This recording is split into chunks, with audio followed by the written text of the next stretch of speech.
Hello दोस्तों, स्वागत करते हैं आपका in this report and analysis में। तो चलिए बात करते हैं वॉशिंगटन समिट के बाद चाइना नेटो कंपटीशन इंटेंसिफाई हुई।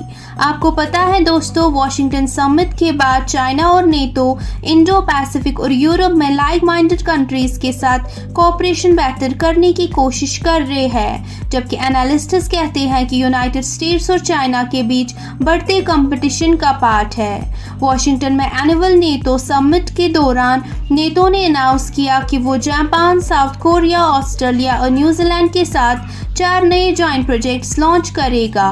ये projects Ukraine, artificial intelligence, disinformation और साइबर सिक्योरिटी पर फोकस करेंगे।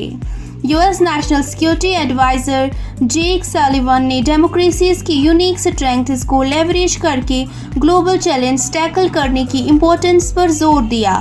बीजिंग ने इंडो पैसिफिक रीजन में कंट्रीज के साथ एंगेज करने के लिए नेटो को क्रिटिसाइज किया है और उस पर कॉन्फ्रंटेशन इंसाइट करने और रीजनल टेंशंस एस्केलेट करने का इल्ज़ाम लगाया है। एक्सपर्ट्स कहते हैं NATO critical areas of competition में कॉम्पिटेंसीज बिल्ड करने के लिए ज़्यादा लाइक माइंडेड कंट्रीज को इन्वॉल्व करना चाहता है, क्योंकि ये मिलिट्री और दूसरी फॉर्म्स ऑफ कंपटीशन को शेप करेंगे।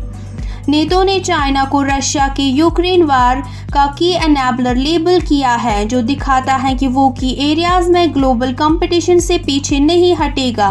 जापान की foreign press secretary Maki Kobayashi argue करती हैं कि इन एफर्ट्स को एशिया में एक नेटो एस्टैब्लिश करने की कोशिश के रूप में नहीं देखना चाहिए।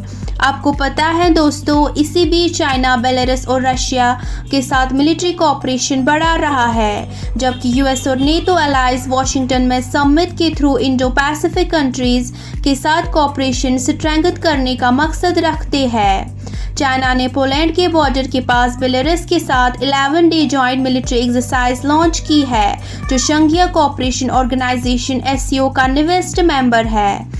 ये मूव नेटो के एशिया में ग्रोइंग इंटरेस्ट का रेस्पॉन्स माना जा रहा है। इसके अलावा चाइना ने रशिया के साथ जिनजियांग के पास एक जॉइंट नेवल एक्सरसाइज अनाउंस की है। ये मूव नेटो के इंडो पैसिफिक कंट्रीज के साथ टाई स्ट्रेंथन करने के एफर्ट्स पर बीजिंग के डिस्प्लेजर का सिग्नल माना जा रहा है। चाइना ने एक्सरसाइज के डेट्स नेटो समिट के साथ अलाइन किए और कजाकिस्तान में एससीओ समिट का यूज अपने no limits partnership with Russia को अपहोल्ड करने और अपने अल्टरनेटिव वर्ल्ड ऑर्डर को प्रमोट करने के लिए किया। कुछ एक्सपर्ट्स बिलीव करते हैं कि एससीओ एक अलायंस नहीं है जिसमें कॉमन गोल हो, फिर भी चाइना इसी प्लेटफॉर्म के रूप में यूज करके नेटो को काउंटर करने और वेस्टर्न इन्फ्लुएंस को डायलूट करने की कोशिश करेगा।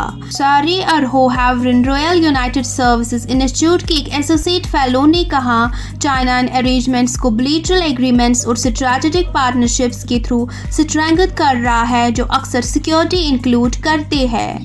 हमारे साथ बने रहने के लिए शुक्रिया। मिलते हैं अगली खबर के साथ अगली वीडियो में।